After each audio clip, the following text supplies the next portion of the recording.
안녕하세요. 30대 초반의 새댁입니다. 결혼한 지는 이제 1년 꽉 채우고 2년 차에 들어갔고요. 집에서 살림하면서 소일거리 받아서 프리랜서식으로 재택근무를 하고 있어요. 원래는 졸업한 전공 살려서 취직을 했었는데 제가 원래 예전부터 저혈압이 있고 빈혈도 있어서 몸이 조금 약한 편이거든요. 어지러움증을 자주 느끼고 심한 경우에는 쓰러지는 일도 있어요. 그래서 결혼 전부터 친정부모님께서도 저를 많이 걱정하시기도 했고, 사실 회사에서도 어지러움을 호소하는 저를 회사에서 불편하게 여긴다는 느낌을 지울 수가 없어서 결혼을 준비하면서 퇴사를 하게 되었습니다.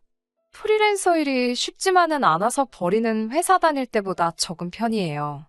그래도 집에서 아무것도 안 하는 것보다 소일거리 하면서 시간도 보내고 겸사겸사 돈도 벌고 저는 만족하면서 살고 있습니다. 남편과 결혼을 결심한 이유도 저의 건강상의 이유가 큽니다. 당장 퇴사를 하면 둘이 벌어도 빠듯한 상황인데도 잠깐의 망설임도 없이 프리랜서로 전향하는 걸 지지해줬어요. 연애하던 때에도 그런 세심한 배려가 좋았습니다. 제가 아직 저의 저혈압 증상에 대해서 남자친구였던 남편에게 말하기 전에 있던 일입니다. 그때는 다른 커플들과 마찬가지로 여기저기 놀러 다니고는 했어요. 당시에는 차도 없을 때라서 보통 대중교통을 이용하고는 했는데 하루는 제가 데이트하다가 빈혈이 와서 잠시 쓰러진 적이 있었거든요.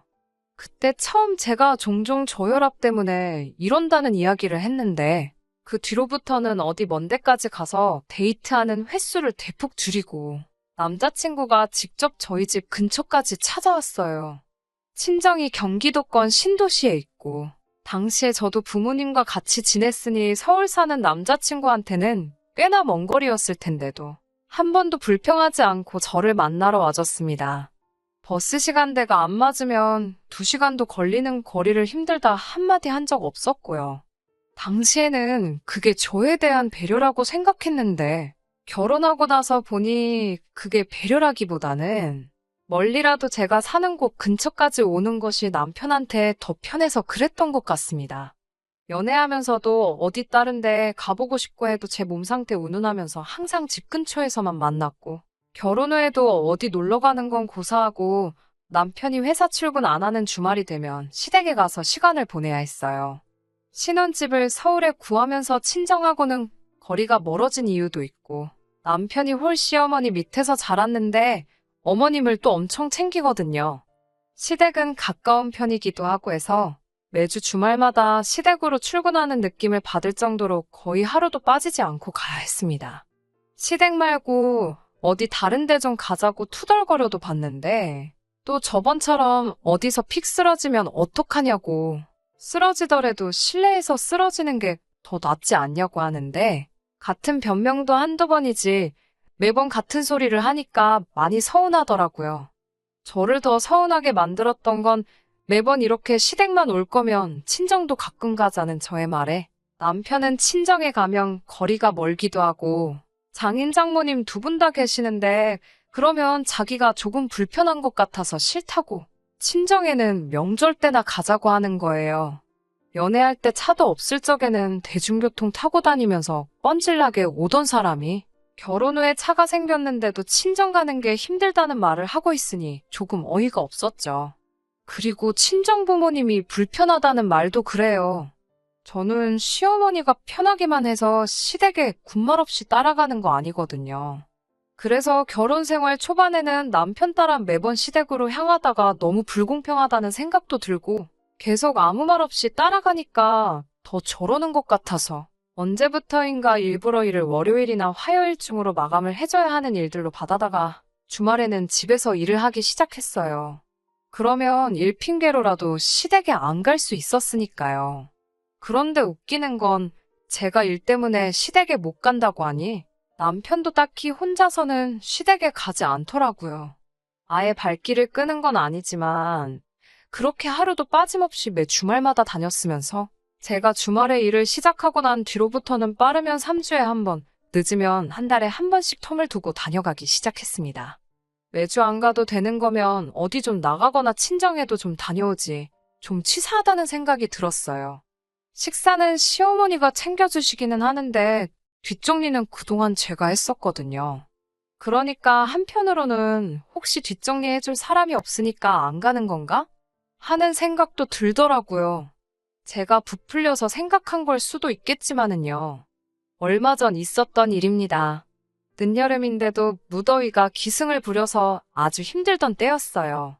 마침 일거리가 들어오지 않은 데다가 날도 더우니 그냥 집에서 쉬려고 계획을 하고 있었어요. 아침 일찍 일어나서 커피 한 잔을 내리고 오랜만에 독서나 해야겠다 하던 참이었습니다. 그런데 12시가 다 돼서야 일어난 남편이 쉬고 있던 저를 보고는 오늘은 일을 안 하냐고 물어보더라고요. 오랜만에 일도 없고 해서 프리랜서이기는 하지만 한번 남들처럼 주말의 여유를 느껴보려고 하고 대답했어요. 남편은 그러냐고 대답하고는 씻으러 들어가더라고요. 씻고 나와서 혼자 주섬주섬 옷을 챙겨 입더니 저보고 갑자기 나가자는 겁니다. 데이트하러 나가자는 줄 알고 설렜는데 시댁에 가자고 하더군요. 한참을 안 가더니 또 제가 쉰다니까 시댁에 같이 가자고 하는 거였어요. 엄청 서운하기는 했지만 그동안 저도 고의적으로 안 간 게 있으니 오랜만에 얼굴이나 비춰야겠다는 생각으로 따라갔습니다. 대신에 그 다음 주에는 친정에 가자고 했지요. 남편도 제가 모처럼 시댁 가는 걸 흔쾌히 동의를 했으니 싫다고는 말을 못하고 알겠다고 다음 주에는 친정에 가자고 대답해줬고요. 남편의 의외의 대답에 저도 나름 기분이 좋아져서 시댁 가는 길이 나쁘지만은 않았어요. 시댁에 도착했는데 남편은 시어머니한테 따로 저희가 올 거라고 연락을 안 드렸나 봐요. 어머님이 조금 당황하시더라고요. 올 줄 모르고 점심 식사를 먼저 하셨다고요. 저희가 시댁에 도착했을 때가 2시 조금 넘어서였는데 그럼 저희가 따로 점심 식사하고 다시 오겠다고 하니 시어머니가 자기는 저녁을 5시 돼서 먹을 계획인데 그렇게 되면 저녁을 같이 못 먹지 않느냐고. 3시간이면 금방이니까 배고파도 조금만 참으라고. 그래서 어머님 드실 때 같이 먹자고 하시더라고요. 저야 아침 일찍 일어나서 커피랑 간단하게 빵 같은 걸 먹었으니 괜찮았는데 남편은 늦게 일어나서 빈속이라 걱정이 됐어요. 남편한테 그때까지 안 먹고 버틸 수 있냐고 물었더니 자기는 괜찮다고 아직 조금 피곤한데 그러면 들어가서 좀 더 자면 되겠다고 하고는 방으로 들어가더라고요. 그때부터 좋아졌던 제 기분이 다시 팍 상하기 시작했습니다. 아니, 시댁에까지 와서 잘 거면 그냥 시댁 안 오고 집에서 더 잤으면 되는 거 아닌가?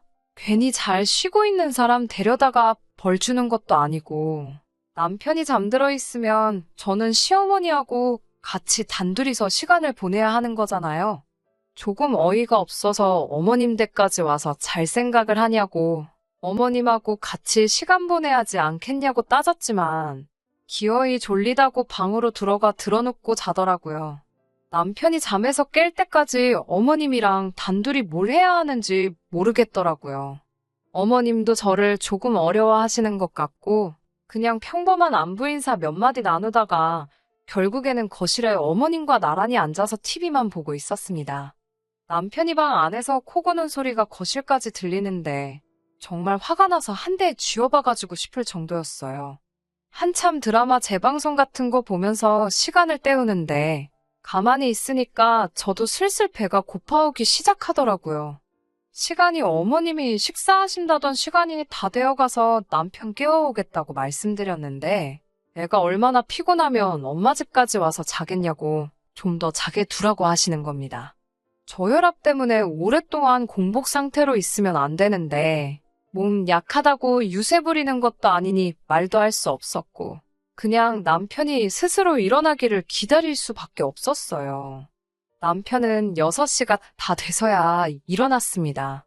어이가 없는 건 여태 자다가 방문 열고 기어 나와서는 자기는 친구 좀 만나러 나갔다 오겠다는 거예요. 남편이 살던 동네라서 아직 장가 안 간 동네 친구가 살고 있었거든요. 여태까지 배고르며 기다린 와이프랑 어머니는 신경도 안 쓰고 지 친구 보러 나가겠다는데 어이가 없어서 한마디 했어요. 여태 저녁 같이 먹는다고 기다렸는데 친구랑 술 마시고 놀러 나갈 생각을 하냐고 한마디 했더니 시어머니가 저를 말리면서 아까는 일하느냐 얼마나 피곤했겠냐고 하시더니 이번에는 일하느라 얼마나 스트레스를 받았겠냐 하시면서 놀면서 해소도 좀 해야지 건강하고 오래 산다고 남편 등 떠밀면서 얼른 나갔다 오라고 하시더라고요. 평소 같았으면 아들 먹인다고 이것저것 음식 해주셨을 텐데 아들은 밖에 나갔고 이러다 며느리한테 밥 해주게 생겼으니 날 더워서 집에서 음식하기도 귀찮은데 우리는 간단하게 배달시켜 먹자고 하시면서 저한테 중국집 메뉴판을 건네주시더라고요. 날도 더워 죽겠는데 이열치열이라고 하시면서 어머님은 짬뽕을 시키셨고 저보고는 짜장면 먹으라고 하시는데 기분도 안 좋은데 돈이라도 좀 더 쓰시라고 해물잡탕밥으로 주문을 했습니다. 해물잡탕밥 먹는다고 하니까 이 집 짜장면 참 잘한다고 그거 먹으라고 하시는데 너무 기름진 음식은 피해야 한다고 하고 끝까지 해물잡탕밥 먹겠다고 고집 부렸어요. 며느리한테 5,000원 더 쓰는 걸 아까워하는 모습 보고 이럴 바에 차라리 그냥 집에서 쉬었으면 마음이라도 편했겠지 하는 생각이 들면서 남편이 미워지더라고요. 아무튼 남편까지 나가버리니 시어머니와 단둘이 어색한 시간은 더욱 더 길어졌습니다. 그래도 저녁 시간대 되니까 TV에 볼만한 게 많아져서 다행이었어요. 얼마 안 있어서 초인종 울리는 소리가 났고 배달 음식 도착한 것 같아서 그거 받으려고 소파에서 일어서는데 순간 눈앞이 깜깜해지고 온몸에 힘이 빠지기 시작했습니다. 기립성 저혈압으로 제가 또 의식을 잃고 쓰러졌던 거예요. 정신을 차리고 보니 저는 소파 앞에 바닥에 뒤집어져 쓰러져 있었고 정신이 들고 나서 고개를 들고 보니 시어머니는 혼자 식탁에 앉아서 배달 온 짬뽕을 훅훅 불면서 후루룩 면치기를 하고 계시더군요. 기가 막히고 코가 막히는 광경에 몸 추스릴 시간도 없이 서운함에 눈물이 막 나기 시작했어요. 며느리가 눈앞에서 빈혈로 쓰러졌는데 정신 차리고 나서 처음 눈에 들어온 광경이 짬뽕을 후루룩 면치기 하고 계신 시어머니였으니까요. 제가 막 울기 시작하니까 그제서야 시어머니는 젓가락 내려놓고 저한테 오셔서 미안하다고 사과를 하시더라고요. 제가 쓰러진 거 보고 당황하기는 했는데 당신이 늙어서 힘이 없으니 쓰러진 저를 들어서 침대로 옮겨놓을 수도 없고 소파에 다시 올려놓을 수도 없었다고.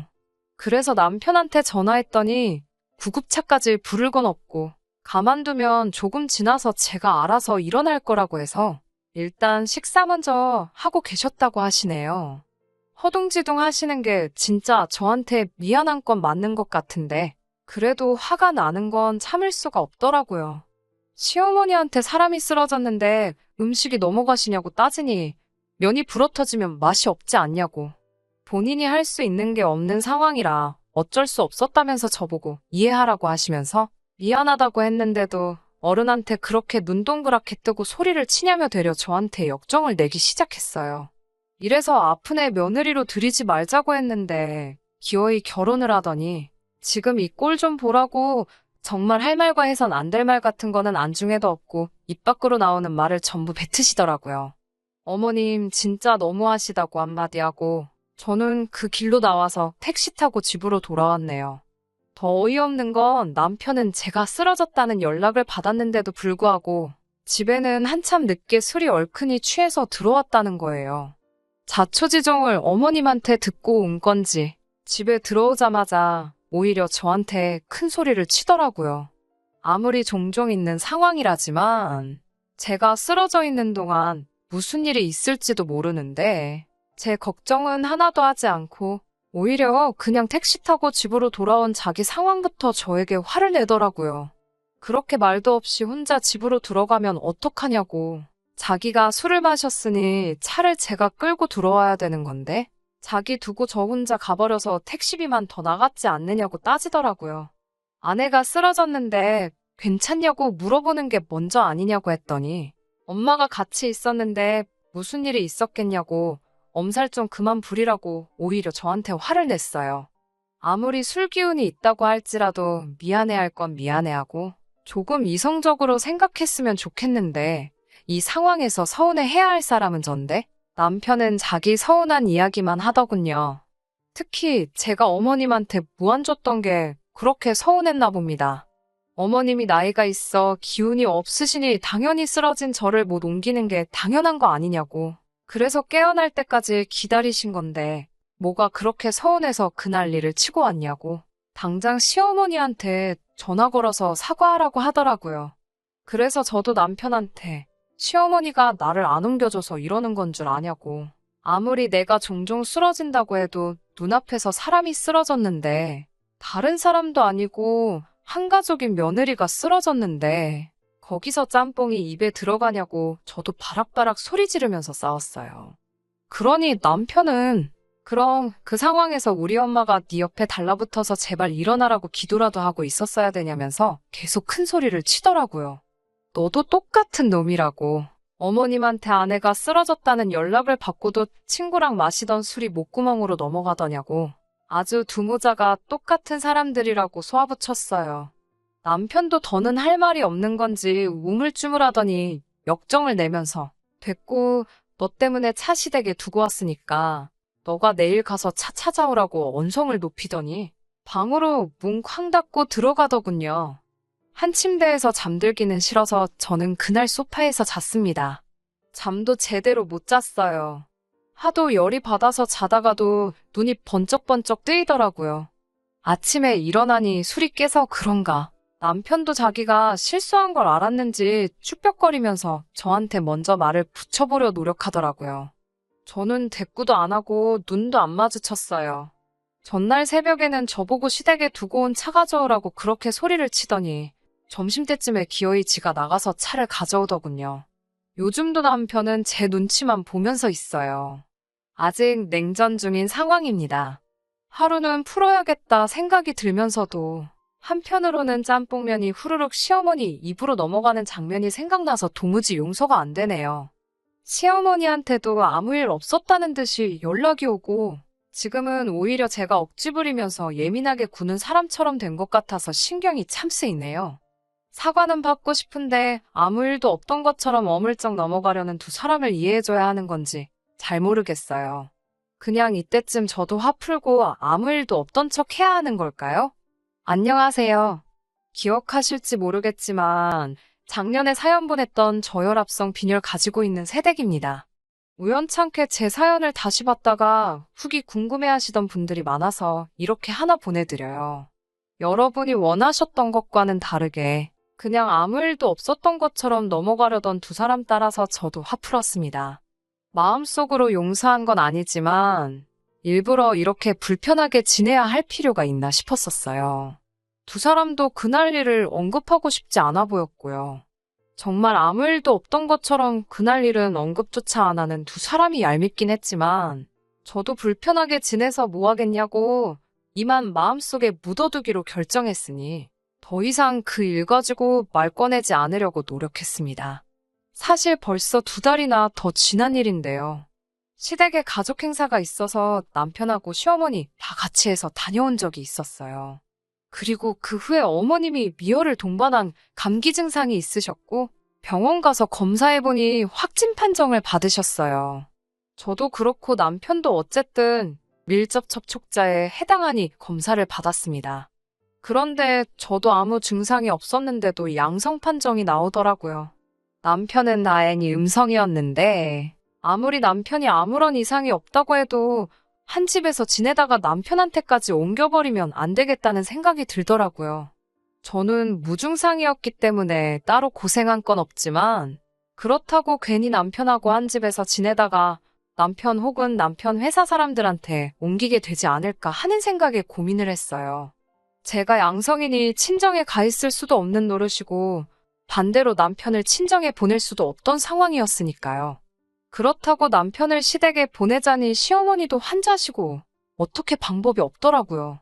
그래서 제가 짐 싸들고 시댁에서 격리를 하기로 결정했습니다. 저야 어차피 집에서 재택근무로 일감을 받아서 하기 때문에 일할 때 필요한 것들만 있으면 장소에 구애받지 않고 일할 수 있었기 때문에 문제가 될 게 없었어요. 아무튼 그렇게 시댁에 가게 되었는데 저는 아무 증상도 없는 것과는 반대로 어머님은 아주 드러누워서 끙끙 앓고 계시더라고요. 냄새도 못 맡겠고 맛도 안 느껴지신다고. 거기에 몸살 감기 기운은 물론 열까지 나서 아주 죽을 맛이라고 하더라고요.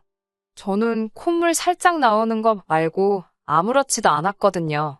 같은 병인데도 증상이 이렇게 다르냐고, 왜 자기만 이렇게 아프냐고 찡찡대고 계시더라고요. 저녁 시간이 돼서 어머님께 식사는 어떻게 하시겠냐고 물었더니 먹어봤자 무슨 맛인지도 모르겠고 기운도 하나도 없다고 안 드신다고 하더라고요. 어머님 댁인데 제가 주방에서 부스럭거리면서 하는 것도 아닌 것 같아서 저도 간단하게 배달 음식 시켜서 때웠고요. 어머님은 방에서 쉬고 계시고 저는 거실에서 일하고 있었는데 저녁 11시쯤 되니까 어머님 방 안에서 나 죽는다고 끙끙 앓는 소리가 들리더라고요. 그 소리에 놀라서 뛰어들어가니 어머님이 열이 엄청 올라서 제정신을 차리지 못하고 계셨어요. 일단 해열제부터 해서 어머님 먹여드리고 옆에서 이마에 젖은 수건 올려드리고 상황을 지켜보고 있었는데 다 잊은 줄 알았는데 문득 어머님이 저 쓰러졌을 때 짬뽕 먹고 있던 그 모습이 다시 생각이 나더라고요. 그때 진짜 오만 가지 생각이 다 났어요. 나도 똑같이 복수해버릴까? 어머님도 나 쓰러졌을 때 아무것도 안 하셨는데 내가 이렇게까지 해야 하나? 어머님 정신 차릴 때까지 기다렸다가 정신 차리시면 나도 그 앞에서 식사를 하고 있어야 되나? 뭐 그런 여러 가지 생각들이 마구마구 스쳐 지나가더라고요. 마음속 깊은 곳에서는 똑같이 복수해주자 싶었는데 막상 또 아파서 정신도 못 차리는 시어머니 보니까 마음이 조금 약해졌나 봐요. 저도 환자지만 증상이 없으니 어머님 곁을 밤새 지키면서 경과를 지켜봤습니다. 이마에 젖은 수건도 계속해서 갈아드리고 열도 시간마다 한 번씩 재서 체온 관리도 해드렸어요. 어머님 열이 정상 체온까지 내려가는 거 확인하고 저는 아침 해가 뜨고 나서야 잠에 들 수 있었습니다. 자고 일어나니까 어머님이 부엌에서 음식을 하고 계시더라고요. 아들 없으면 절대 꺼내주시는 법이 없던 고기 반찬까지 준비해 주셨어요. 무슨 바람이 부셨나 생각에 둘이 마주 앉아 말없이 식사를 하고 있는데 어머님이 대뜸 저한테 정말 고맙다고 하시다가 그땐 미안했다며 그날 있던 일을 저에게 처음으로 정식으로 사과하셨어요. 그때도 사과 비슷하게 하긴 했지만 자기가 왜 그랬겠냐 하는 억울하다는 투가 더 강했는데 이번에는 정말로 그때 본인의 행동이 어리석었고 잘못한 일이라고 인정하시며 그땐 정말 미안했다고 하시더라고요. 워낙 열이 높아서 정신이 없으신 줄 알았는데 전날 제가 곁에서 밤새도록 자리 지키고 간호한 걸 다 기억하고 계시더라고요. 제 간호가 없었다고 크게 문제가 되진 않았을 거라고 생각하지만 그 정성이 기특하다고 그래서 여태껏 사과 한마디 없이 없던 일처럼 지내던 시어머니 마음을 돌려서 저한테 이렇게 고기 반찬도 내어주시고 사과까지 하게 만든 것이죠. 아무튼 어머님도 하루 크게 앓으시고는 점점 후각도 돌아오고 상태가 많이 호전되었고 그렇게 별탈 없이 격리 생활은 끝이 났어요. 마지막으로 병원에서 음성 판정 받고 나서야 어머님은 또 한 번 저한테 진심으로 고맙다고 말하셨고요. 병원에서 나오는 길에 택시를 잡아서 저는 집으로 돌아가겠다고 인사를 드렸는데 어머님이 같이 집으로 가자고 하시더군요. 그도 그럴 것이 10일 동안 시댁에 머무는 동안 남편한테서 단 한 번도 먼저 연락이 온 적이 없었거든요. 그렇게 어머님하고 집에 도착했는데 집안 꼴이말이 아니더라고요. 청소는 한 번도 안 한 건지 집안이 엉망이었고 설거지는 언제부터 안 한 건지 잔뜩 쌓여있고 그릇이 없으니 그동안은 배달 음식을 시켜 먹은 건지 배달 용기들이 쓰레기통에 가득했습니다. 제가 치우겠다고 했는데 어머님이 도와주셔서 금방 정리할 수 있었어요. 정리가 다 끝날 때쯤 되니까 남편이 퇴근하고 집에 들어오더라고요. 손에는 퇴근길에 편의점에 들렸는지 도시락하고 맥주 몇 캔을 들고 들어오더라고요. 집에 있는 저랑 어머님을 보니 남편이 당황해서는 그제서야 다 나았냐고 걱정했다는 말도 안 되는 소리를 하고 있었어요. 어머님은 그 길로 남편 머리통을 후려갈기시더라고요. 저 같은 아내를 얻은 게 네 평생에 가장 잘한 일이라면서요. 어떻게 자식이라는 놈이 어미가 알아놓은 기간 동안 연락 한 통이 없냐고. 며느리가 당신한테 하는 것보다 비슷하게 하면 해야지 자식이 그보다 못할 수 있냐면서요. 앞으로 저한테 똑바로 안 하면 국물도 없을 줄 알라며 그날 제가 쓰러졌을 때 일부터 진심으로 사과하라고 하시더군요. 어머님이 제 편을 들고 있으니 남편은 억울하다는 표정으로 아무 말도 안 하고 있었는데 뭘 우물쭈물거리는 거냐면서 그대로 뒤통수를 한 대 더 내려치셨습니다. 겉으로는 괜찮다고 했지만 남편이 그날 일에 대해서 제게 고개 숙여 사과를 하니 속으로는 엄청 깨소금이었습니다. 이미 같이 지내는 내내 어머님은 저한테 고맙다 몇 번을 말하시고 사과까지 했는데 이번에는 남편하고 같이 해서 그때 미안했고 앞으로는 저한테 서운한 마음 들지 않게 잘하겠다고 약속까지 하시는데 그동안 서운했던 게 한 번에 다 풀리는 것 같았어요. 그 뒤로는 남편도 겉으로 하는 척만 하는 건지는 모르겠지만 이제는 쉬는 날 시댁에만 가지 않고 연애할 때도 자주 못 해본 데이트도 많이 하고 친정에도 자주 들르고 있습니다. 저도 주말에 일하는 건 그만하고 그때그때 제가 나서서 시댁에 먼저 가자고 남편한테 말하고 있고요. 과정이 좋았다고 말하기는 어렵지만 지금은 연애 기간과 결혼 생활 다 합쳐서 전에 없이 즐거워요. 제 편이 늘어난 느낌이라고 할까요? 남편이 나서서 집안일도 도와주고 시어머니도 남편보다 저를 더 먼저 챙겨주시고 있으니까요. 속 시원하게 똑같이 복수하지는 못했지만 요즘은 결과적으로 더 행복한 나날들을 보내고 있습니다. 이런 상황이 언제까지 계속될 거라는 확신은 없지만 적어도 어머님이나 남편이 저를 먼저 서운하게 하지 않을 거라는 믿음이 있어서 정말 행복하네요. 사연 들어주신 분들, 후기 기다려주신 분들도 행복하시고 올여름에도 별탈 없이 다들 건강하시길 기원합니다. 끝까지 들어주셔서 감사합니다. 오늘의 사연은 여기까지입니다. 구독과 좋아요, 알람 설정 부탁드리고 더 좋은 사연으로 다시 찾아뵙겠습니다. 감사합니다.